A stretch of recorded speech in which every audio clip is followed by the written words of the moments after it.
Dinas Penanaman Modal dan Pelayanan Terpadu Satu Pintu atau DPM-PTSP Kabupaten Nganjuk bersama Satuan Polisi Pamong Praja atau Satpol PP melakukan penertiban terhadap tiang provider ilegal yang berdiri di sepanjang Jalan Yosudarso, Kecamatan Nganjuk, Kabupaten Nganjuk.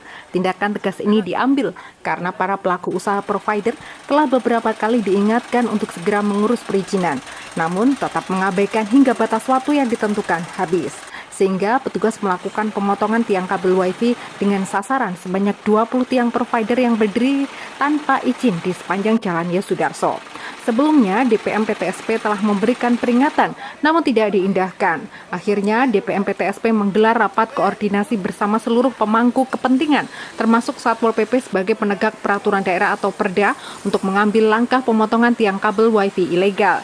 Diketahui tiang yang ditempeli stiker berwarna hijau menandakan bahwa proses perizinan sedang berlangsung dan dalam tahap survei. Sementara itu, tiang yang ditempeli stiker berwarna merah merupakan tiang ilegal yang sama sekali belum memiliki izin. Berdasarkan data DPM-PTSP dari total 32 provider yang beroperasi di wilayah Kabupaten Nganjuk, sebanyak 17 diantaranya telah mengajukan izin melalui aplikasi Si Pentol, yakni sistem perizinan terpadu online. Sementara sisanya belum mengurus izin sama sekali. DPM-PTSP menghimbau kepada seluruh pelaku usaha provider untuk segera memproses perizinan sesuai dengan Peraturan Bupati Nomor 43 Tahun 2023 selain untuk legalitas usaha. Perizinan ini juga berkontribusi terhadap pendapatan asli daerah atau PAD, di mana satu provider diperkirakan dapat menyumbang hingga 300 juta rupiah per tahun. Kepala Satpol PP Kabupaten Nganjuk Suharano menegaskan bahwa pemotongan tiang provider ilegal merupakan hasil dari rapat koordinasi lintas organisasi perangkat daerah atau PD. Penertiban dilakukan untuk menjaga estetika kota dan meningkatkan PAD melalui retribusi usaha provider.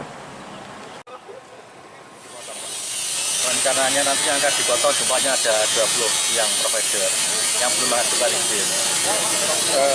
Persyaratan Pak, kenapa itu harus dipotong gitu Pak? Karena sebelumnya sudah diperingatkan berkali-kali untuk segera mengajukan izin. Sampai batas waktu yang telah ditentukan, mereka juga belum mengajukan izin. Jadi akhirnya hasil daripada rapat tim dari penegakan Perda, makanya hari ini dalam eksekusi pemotongan. Ya. Pak, yang dipotong itu yang bagaimana Pak?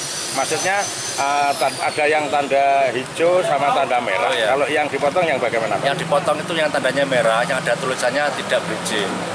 Yang hijau itu yang masih dalam proses perizinan. Itu mereka sudah mengajukan, sudah disurvei, ini masih dalam taraf untuk membayar retribusinya.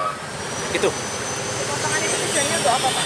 Ya, sama seperti tujuan yang kemarin bahwa beberapa provider ini kalau meletakkan tiangnya ya mengganggu keindahan kota, mengganggu keindahan lingkungan, dan itu tugas saya, tugas Satpol PP. Makanya kita berkoordinasi sama perizinan, ternyata ada beberapa tiang yang tidak berizin mengganggu keindahan kota, ya sudah langsung kita potong.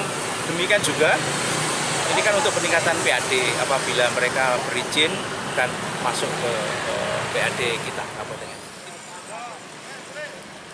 Hasil dari penertiban ini diamankan ke kantor Satpol PP sebagai barang bukti.